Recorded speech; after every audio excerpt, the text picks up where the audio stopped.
आजकल के व्यस्त जीवन शैली में किसी के पास इतना समय नहीं है कि वे अपने परिवार या अपने समाज के बारे में सोचें। भगवान तो दूर दूर तक याद नहीं आते। हम लोग सब लोगों से कहते हुए सुनते हैं कि भगवान हैं और जो हैं सो वही हैं। इनका भजन करो। भजन का अर्थ होता है भजना। भजना का तात्पर्य है उनके गुणों के बारे में बताना और उनके बारे में ही सोचना, उन्हीं को महसूस करना और उन्हीं में रम जाना। हम लोग भगवान को पाना चाहते हैं पर वह कर नहीं पाते। पता है इसका कारण क्या है? इसका कारण है माया, जो हम लोगों के इर्द गिर्द है, और माया को हटाने का एकमात्र उपाय है भगवान का भजन। तो दोस्तों, आज के मेरे इस धार्मिक कथा चैनल में आपका स्वागत है। इस चैनल के माध्यम से हमने ये एक छोटी सी कोशिश की है कि हम आप लोगों तक प्रभु की कुछ धार्मिक कथाओं का वर्णन करें। हमें आशा है कि प्रभु की कृपा से आपका सहयोग मिलेगा। धन्यवाद। जय श्री राम। एक समय महर्षि वेद व्यास ने देवर्षि नारद से भजन के महत्व के विषय में पूछा। तो नारद जी ने कहा, हे महामुने सुनो, पिछले कल्प में अपने पूर्व जन्म में मैं वेदवादी ब्राह्मणों की एक दासी का लड़का था। वे योगी वर्षा ऋतु में एक स्थान पर चतुर्मास्य कर रहे थे।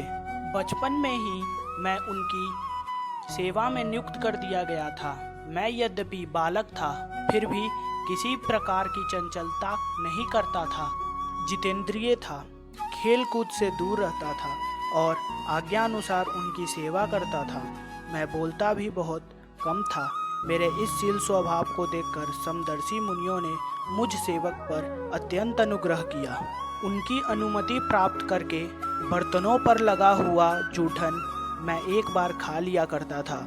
इससे मेरे सारे पाप धुल गए। इस प्रकार उनकी सेवा करते करते मेरा हृदय शुद्ध हो गया और वे लोग जैसा भजन पूजन करते थे उसी में मेरी रुचि हो गई। उस सत्संग में उन महात्माओं के अनुग्रह से मैं प्रतिदिन श्री कृष्ण की मनोहर कथाएं सुना करता था।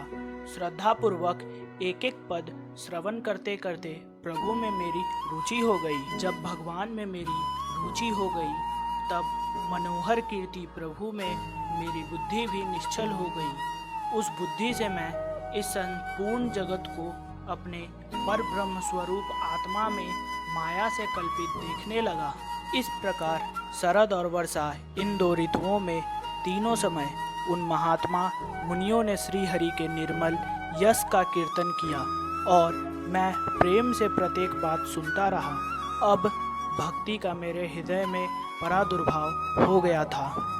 उन दीन वत्सल महात्माओं ने जाते समय कृपा करके मुझे ज्ञान का उपदेश दिया, जिसका उपदेश स्वयं भगवान ने अपने श्री मुख से किया था। श्री व्यास जी ने पूछा, नारद जी, जब आपको ज्ञान उपदेश करने वाले महात्मागण चले गए तब आपने क्या किया? उस समय तो आपकी अवस्था बहुत ही छोटी थी। आपकी शेष आयु किस प्रकार व्यतीत हुई और मृत्यु के समय आपने किस विधि से अपने शरीर का परित्याग किया? देव ऋषि, काल तो सभी वस्तुओं को नष्ट कर देती है, उसने आपकी इस पूर्व काल की स्मृति का नाश कैसे नहीं किया?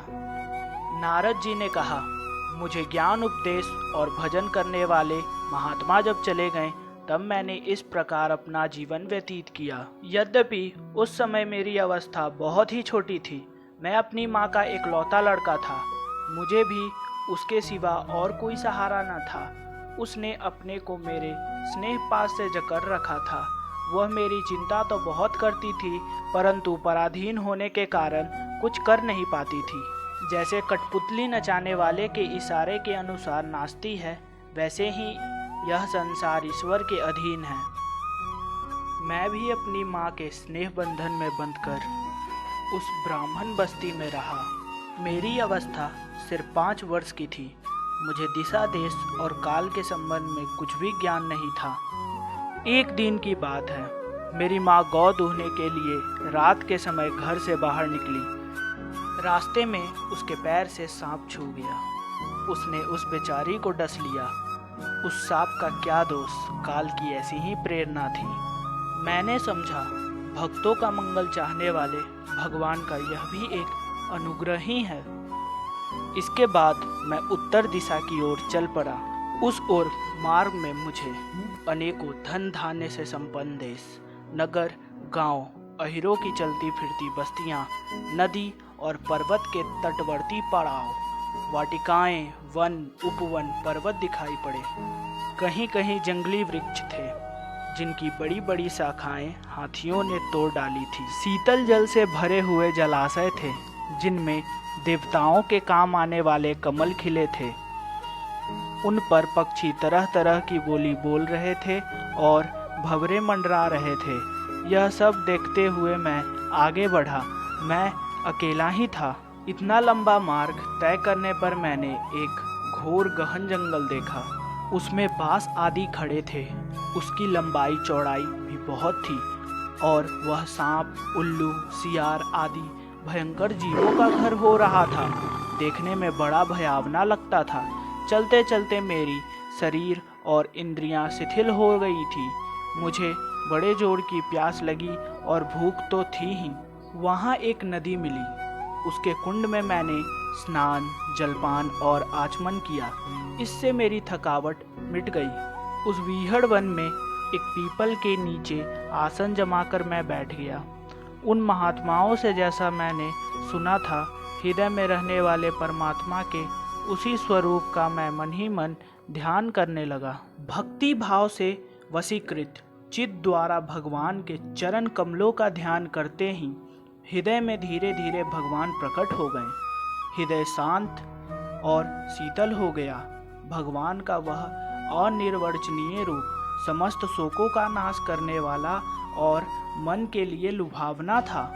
सहसा उसे न देख मैं बहुत ही विकल हो गया और अनमना सा होकर आसन से उठ खड़ा हुआ। मैंने उस स्वरूप का दर्शन फिर करना चाहा, किंतु मन को हृदय में समाहित करके बार बार दर्शन की चेष्टा करने पर भी मैं उन्हें नहीं देख सका। मैं अतृप्त के समान आतुर हो उठा। इस प्रकार निर्जन वन में मुझे प्रयत्न करते देख स्वयं भगवान ने, जो वाणी के विषय नहीं है, बड़ी गंभीर और मधुर वाणी से मेरे शोक को नाश करते हुए कहा, खेद है कि इस जन्म में तुम मेरा दर्शन नहीं कर सकोगे।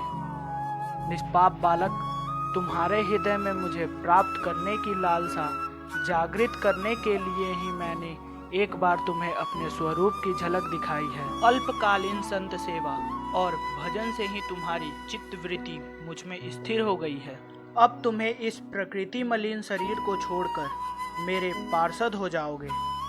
मुझे प्राप्त करने का तुम्हारा यह दृढ़ निश्चय कभी किसी प्रकार नहीं टूटेगा।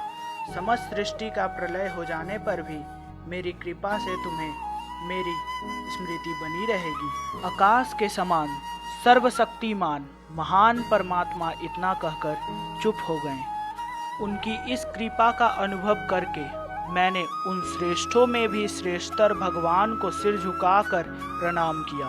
तभी मैं लज्जा, संकोच छोड़कर अत्यंत रहस्यमयी और मंगलमय मधुर नामों और लीलाओं का कीर्तन, भजन और स्मरण करने लगा।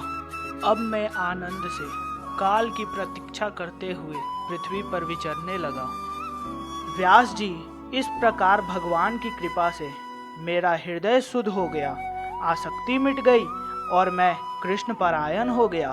कुछ समय बाद जैसे एकाएक बिजली कौंध जाती है, वैसी ही अपने समय आने पर मृत्यु आ गई। मुझे शुद्ध भागवत पार्षद शरीर प्राप्त होने का अवसर आने पर प्रारब्ध समाप्त हो जाने के कारण पंच भौतिक शरीर नष्ट हो गया। मैं भगवान का पार्षद बन गया। मैंने आपको भजन का महत्व बताया कि भगवान के भजन से एक दासी पुत्र भी देव ऋषि नारद हो सकता है, तो साधारण मनुष्य उस भगवत वत्सल भगवान का भजन क्यों नहीं करते। प्रिय भगवत प्रेमियों, आपके व्यस्त दिनचर्या में से थोड़ा सा समय निकालकर भगवान का भजन कीजिए। जय श्री राम।